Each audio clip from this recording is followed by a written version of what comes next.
Welcome back to OtakuDaiKun, Dai here. A while back, I made a video covering the many ways in which Shiro Emiya met his end in Fate Stay Night. I find bad endings in games fascinating. They show us just how important our decisions are, as well as what's truly at stake for the characters. The dramatic tension is so much higher when you realize things could have gone horribly wrong with just the slightest change in behavior. That, and if you're sick like me, it's also fun finding all the creative ways the author kills their hero. Shiro had all kinds of bizarre deaths, mainly because his link to Avalon made him invincible, and it took a lot more to bypass that protection. Turns out, Shiki Tohno from Tsukihime also has a ton of wacky ways to die. Just like Stay Night, each of his bad endings comes with a silly bonus scene that breaks down what you did wrong and gives you advice on how to correct it. In Stay Night, you had Ilya and Taiga, but for a piece of Blue Glass Moon, it's Neko Arc and Ciel who tutor you. Unlocking all the segments of Teach Me, Ciel-sensei earns you a sneak peek at the game's sequel, but the journey itself has merit all its own. For today's video, I'm gonna go through all 21 of Shiki's bad endings, how to get them, and the highlights for each classroom scene. I'll then end the video with a montage of Shiki's misery. It gets gnarly, but are you with me? Alright. Most bad endings in the Tsukihime remake are simple, resulting from one bad choice that leads directly to Shiki's death. Bad ending number 1 occurs during day 4 of Arcueid's route. She's entrusted us with guarding her from vampires. It's our penance for chopping her into bits and making her take time to heal. However, you have the chance to abandon that duty and leave Arcueid at the hotel. At first, Shiki feels bad about it, but you can double down by choosing to return to the Tono mansion. Problem is, now that the current villain Vlov has already seen Shiki with Arcueid, that means we're also on his hit list. Without Arcueid to protect us, we fall prey to Vlov's searing flames, getting incinerated on the way home. A mysterious girl, Mio Psyche, expresses concern for us, but ultimately decides to let us go. While it hasn't been officially confirmed, Mio is probably the panther that attacked us in an alley, and she shows up on occasion throughout the story. I mention her now, since she'll come back later. The very first classroom segment introduces Neko Arc and Ciel-sensei, and they both comment on Shiki's recent immolation. Good times. Our second bad ending occurs after we keep our vow to protect Arcueid, but choose not to step out into the hallway when Vlov attacks. Instead, Shiki remains in the hotel room as the temperature gets higher and higher. Distracted by the heat, Shiki is taken off guard by Vlov's zombie dogs, and also meets his end in a roaring blaze. Ciel prompts us to be more brave, while Neko Arc randomly turns into a rocket, bursts through the ceiling, and soars into the horizon like Jesse and James.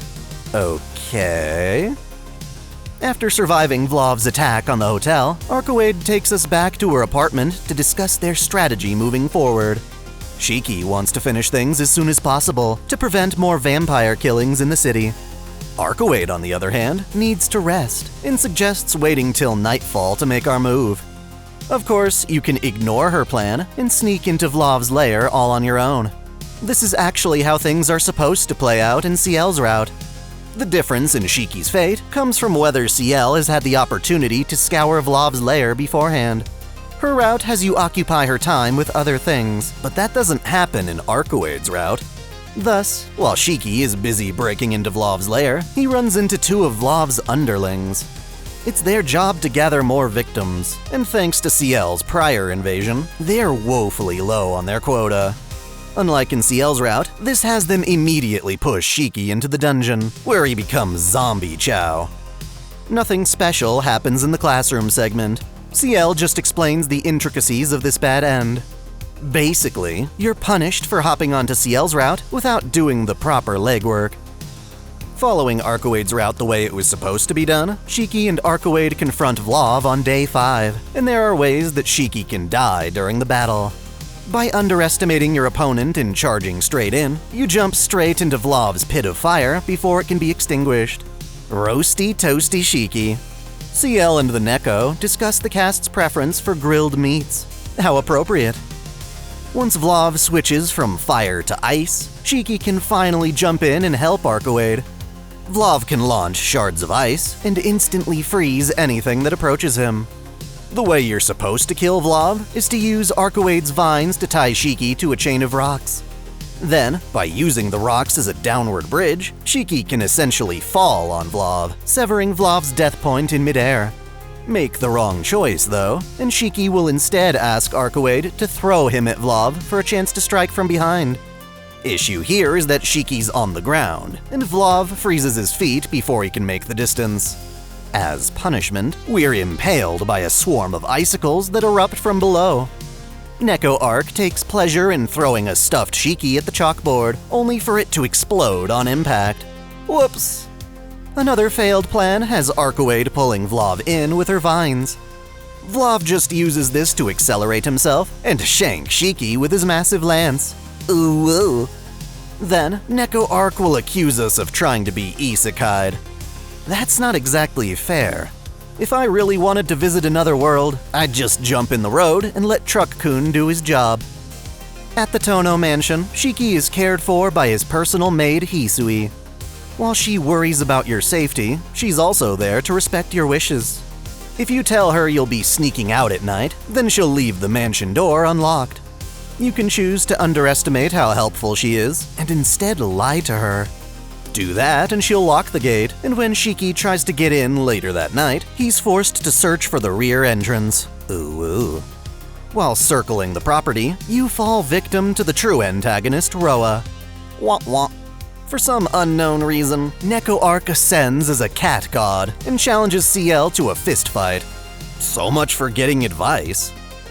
One of my favorite endings occurs on day 9 of Arcueid's route. Shiki takes a day off from school to recover, and we're given the choice on how to spend that time. By choosing to explore the mansion's west side, you get the chance to sneak into your adoptive father's study. Of course, at this point in the story, Shiki doesn't even realize he's adopted. In fact, there are plenty of secrets the Tono household is hiding from him. Anyway, Makihisa's study is sealed off by locks and chains, but that's nothing Shiki's mystic eyes can't cleave. Within, Shiki finds his dad's journal, which also includes the Tono's family tree. It reveals that Shiki is adopted, that the Tonos have demon blood, how the Tono men all seem to die violently in their youth, and that the real Shiki Tohno was susceptible to inversion, more so than Akiha. Before we can read further, we suddenly get punctured by the freaky mummy man Goto Saiki. Very little is known about him at this point, but he introduces himself as a family partner or consultant. Despite this, he seems to have a score to settle with the Tonos, particularly Akiha, whom he blames for what happened to his face. In this ending, Goto is glad to finally gain access to Makihisa's documents, but to keep them his own secret, we have to die. Ciel and Neko remind us that the Tono household is dangerous, loaded with traps. In order to hunt Roa and his minions, Shiki patrols the city with Arcueid at night. Shiki's eyes are great for identifying vampires, but using them puts a huge strain on his brain. That's why he takes day 9 off. A trip to the forest clearing where he was killed in the past has him bedridden, and Akiha begs him to stay and rest. You can lie to her face and go see Arcueid that night, but it's a terrible idea. Even Arcueid, who is otherwise pissed at you for being late, notices how pale and close to death you appear. She calls off the nightly patrol and offers to walk Shiki home, but he stubbornly returns by himself. This is enough to break the poor bastard. He wakes up on day 10, but is barely functioning. Not only do you have to keep lying to Akiha, but you can't even stomach Kohaku's breakfast either. Ignoring all the warning signs, Shiki still goes to school, only to pass out during class. He wakes up in the evening, and a Tono family chauffeur brings him back to the mansion. Hisui escorts him to his room, but midway, he notices they take the wrong path. Shiki's final moments are of being stashed away somewhere in the mansion as his ability to feel diminishes. Either he's not a very reliable narrator, or the family does something with his dying body. It's both vague and unsettling. Oh well, at least there's a consequence for pushing yourself too far. Neko Arc is sad to admit that you need to break your promise to meet her in the park, But then, she looks forward to the date scene that occurs the next day. The remainder of Arcueid's bad endings are more straightforward. For years, Roa's been hiding out in Shiki's school. When Arcueid runs away, afraid of her own bloodlust, you have the chance to search for her. Choose to visit the school at night on your own, and Roa will sneak up and shank you. The classroom segment just tells you to go back and search for Arcueid somewhere else. Fittingly, you actually find Arcueid in the same alleyway she chased Shiki to back at the start of her route. She's succumbing to her bloodlust and lashes out on some vampires to distract herself. With her inhuman golden eyes staring Shiki down, he becomes overwhelmed by his instincts. He tackles her to the ground and starts to have his way with her. In the original VN, this could lead to an assault scene. In the remake, however, Shiki succumbs to his lust by carving Arcueid to pieces, once and for all. To put him out of his misery, the mysterious panther from before comes and gouges his throat. It's sad, regardless of whether there's a sexual component to it. This is also the only ending that actually has Arcueid die. No resurrections as a luminous body, no nothing, just pure carnage. This ending's classroom segment introduces a new character, Echo Arc, who is named for being a more economical version of Arcueid. Honestly, I think Nasu and Takeuchi just wanted an excuse to give us a younger Arcueid design. She laments how tragic this ending was, before Neko Arc finally shows up and ruins the mood. To punish the Neko for being late, Ciel attacks with her sword transformation. Technically, the ending to Arcueid's route counts as classroom segment 12. Because of this, all of the bad endings in their respective Ciel-sensei episodes are offset by 1. For instance, bad ending number 12 is followed by classroom segment 13. Going forward, I'm just gonna go off the bad ending number. We are now on Ciel's route, where Shiki successfully infiltrates Vlov's lair. That said, it's still dangerous. After Vlov takes a bite out of Noel's neck, Shiki rushes in to save her. He actually scores a nice hit on Vlov, severing the vampire's arm. Get too cocky and go in for the kill, however, and Vlov retaliates by freezing you to death. Neko Arc's not ready to hand off the role of heroine to Ciel, and gets launched into the stratosphere for her arrogance. Later in the fight, Vlov sacrifices his own fortress, causing the roof to come crashing down. You have the chance to chase after Ciel, but if you do, some explosive zombies block the way, and you're instead crushed under the rubble. Ciel and Neko inform you that you should instead try to save Noel from the debris. She can protect herself, but by running to her, she'll also drag you into her protective barrier. Ciel can't do that because she's busy fighting Vlov, or daydreaming about curry, whichever one makes you feel better. There are actually 2 ways of getting ending 14. On day 10 of Ciel's route, it's revealed that, since Arcueid already killed Roa's current body, he's now resorting to his link to Shiki as a lifeline. In other words, Roa will start to take control over Shiki, turning our hero into a bloodthirsty vampire. Ciel will protect you for a time, but only if you stay near her and inform her that Arcueid killed Roa. Otherwise, Noel will jump you in the tea ceremony room and have a field day torturing your immortal corpse. She lets her true colors show by splattering the room in red.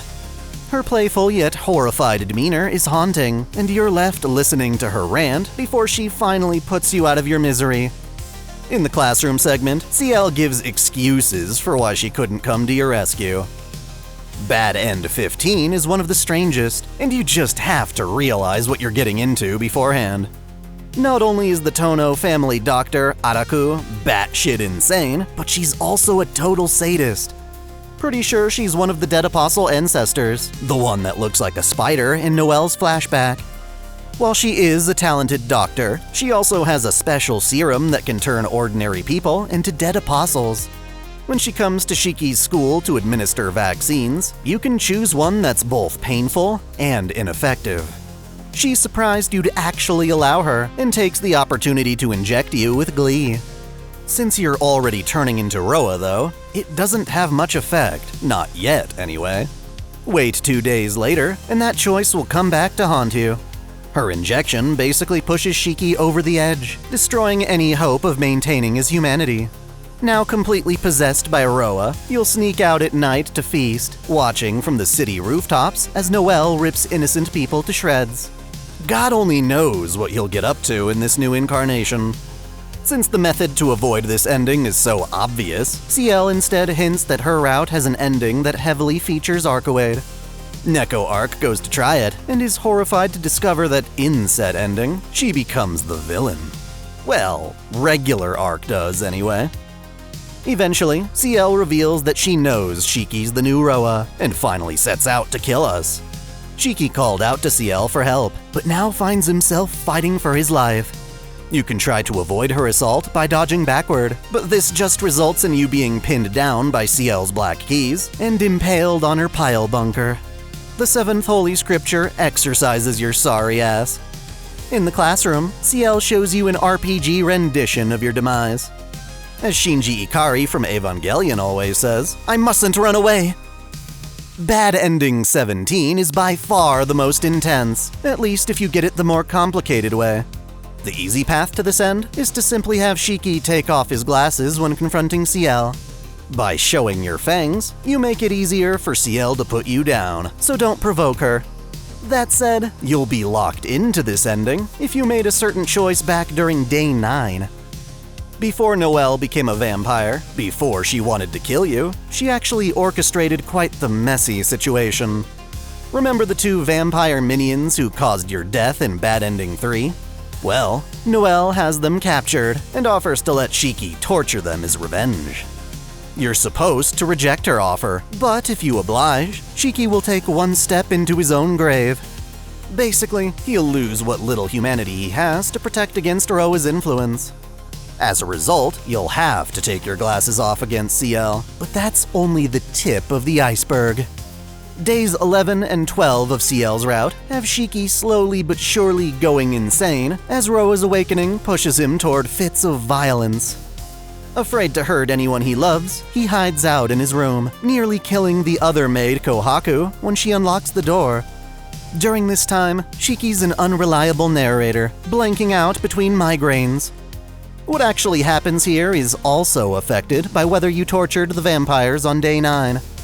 In the worst possible situation, your run-in with Kohaku turns nightmarish when she rises from the ground with scary as fuck red eyes. She's clearly dead. She's got a broken neck, and yet she's unflinching. Scared shitless, Shiki runs away, only to find that both Akiha and Hisui have been dead for 2 days now. What makes this especially freaky is that you can see the signs of this happening. When Kohaku comes to wake you up on Day 12, she casually mentions that Hisui has the day off, except these poor girls never seem to get days off. Kohaku is lying, which means she knows you killed Akiha and Hisui on Day 11, but is trying to gaslight you for some reason. Either you already killed Kohaku and are commending her as a vampiric underling, or she's permitting this of her own free will. This is foreboding to players of the original game, during which it's revealed that Kohaku plans to take revenge on the Tono family. For all I know, this could be her finally making her move, using Shiki to do the dirty work. Regardless, it's implied that she meets her end either before or after you attack her. When you're aware of this ending, making the right choices is even creepier, as you see Akiha and Hisui for scenes where they're supposed to be, but mysteriously weren't. I absolutely love how this part of the story fucks with your head. Since it can be accessed from 2 paths, Echo Arc uses the classroom to explain how you screwed up so badly. The rest of these bad endings result from poor decisions in combat. Noel, despite her hatred of vampires, chooses to become one through Araku's injections. With her newly acquired mystic eyes, she shows Ciel and Shiki her tragic past, which in turn leaves Ciel in a state of traumatic paralysis. Shiki can either rescue Ciel and hide for a bit, or take on Noel straight away. Choose the latter to get Bad Ending 18. At first, it seems like you have the upper hand, but by rushing Noel, you actually provoke her to go all out. She impales you with several spears, and then painfully yanks them out one by one. It's not enough to kill Shiki now that he's part vampire, so he bides his time and takes the chance to behead her. How is that bad? Well, it's because Noel puts one over on us. She actually sealed Shiki's consciousness within her mystic eyes. Stuck inside her mind, we are forced to watch from her perspective as Shiki's body is taken over by Roa. Said body moves over to Ciel, still paralyzed, and dissects her with its knife and eyes of death perception. To make matters worse, Noel can subject us to any vision she imagines. Thus, rather than death, we'll continue to experience the loss of our loved ones in perpetuity. Not even Neko Arc's cat puns can fix this morbid mood. Turns out, it's never Shiki's job to slay Noel. He's there to buy time, but if you do choose to take things further, you get bad ending 19. Stealing Ciel's kill has Shiki once again lopping off Noel's head. That seems like a good thing, until you realize Ciel still hasn't woken up from her trauma. With nobody to help him suppress Roa, Shiki reasons the best thing to do is throw himself upon the 7th Holy Scripture and exorcise himself. He dies, of course, but at least frees Ciel from her immortality in the process. Too bad she'll have to wake up to find her lover is passed on. Since Ciel's out of commission, Neko and Echo Arc both show up to cover the classroom segment in her absence. Assuming you survive that battle, Ciel will start looking into ways to safely remove Roa from Shiki. Arcueid, however, wants Shiki to become her vampire servant. This sparks a final confrontation between Ciel and Arcueid as they fight over the man they both love. Long story short, Arcueid gets killed, but she's revived as a Lumina, or luminous body. She's supposed to be an avatar of the planet, but she's too occupied with brutally torturing her rival. This actually has Shiki and Roa teaming up. When Shiki finally reaches Arcueid's massive body, you can either choose to rescue Ciel or refuse to run away and take the fight directly to Arcueid. Up until now, Arcueid was ignoring Shiki like a bothersome insect, but not anymore. Shiki's knife breaks on her skin, and because he can't stop thinking about Ciel, Arcueid grabs him in her other hand and squashes him for daring to fight back. In the classroom, Neko Arc gets jealous of her other form's Lumina and accelerates to ridiculous speeds to form her own Luminia body. This, of course, accomplishes nothing. Later in that same battle, Arcueid will knock Shiki back to the ground, which is dense with prehistoric foliage. You're supposed to use these roots to hide and eventually strike at Arcueid's weak spot, but if you refuse to hide, she uses her godlike powers to levitate you back into her grasp. She crucifies you on her claws and proceeds to cleave you apart between her fingers. Instead of going for a quick kill, she basks in the torment, dissecting you like a frog in science class. Shiki's not completely immortal, not like Ciel anyway, but by supplying him energy, Arcueid can keep him alive for her own sick amusement. On the school roof, Echo Arc humbly asks you to go back and fix things, as Arcueid's grown so strong that she threatens all of humanity. We're then given a lecture on how the luminous body actually works. She considers this the worst possible ending, but I'm not so sure. Isn't that up for us to decide?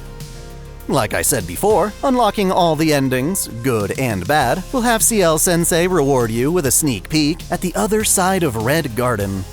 It's not hard to find that trailer online, but it feels good to unlock it through diligent work. Naturally, I'll cover that game too when it comes out. Hopefully it'll be released simultaneously in English and Japanese. That language barrier is what made this video take so long. Now, as promised, it's time for an ode to Shiki's misfortune.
Thanks for watching. If you enjoy this channel, help us grow by liking, commenting, sharing the video, subscribing to OtakuDaiKun, and Most of all, smashing that notification bell so you don't miss out on all our anime lore, discussions, and Let's Play content. you can support us directly through Patreon, Subscribestar, or a YouTube membership, all of which come with benefits like spicy exclusive vids and early access. As always, celebrate your fandom. I want to give a special shout out to all my $10 and up supporters. Video Gamer 75, Trodai Connacht, Stephen Elak, Otaku Mom, Jens Bauman, Mystic Samurai 1983, Free Brick, Olympian Doll, Alexis Yukio Gomez Yamato, Lunar Works, Link Pendrago, Observer Bellis, James Hewitt, Uncanny EXP, Crow Calum, Saul Soto, Tristan Riggin, Major, Dionysus God of Wine and Madness, Caitlin P, Sogai CH, Vladimirovna, The Taz 96, Kengo X 77, Alistair Bernadotte, and Akakaze Yume. Thank you all so much.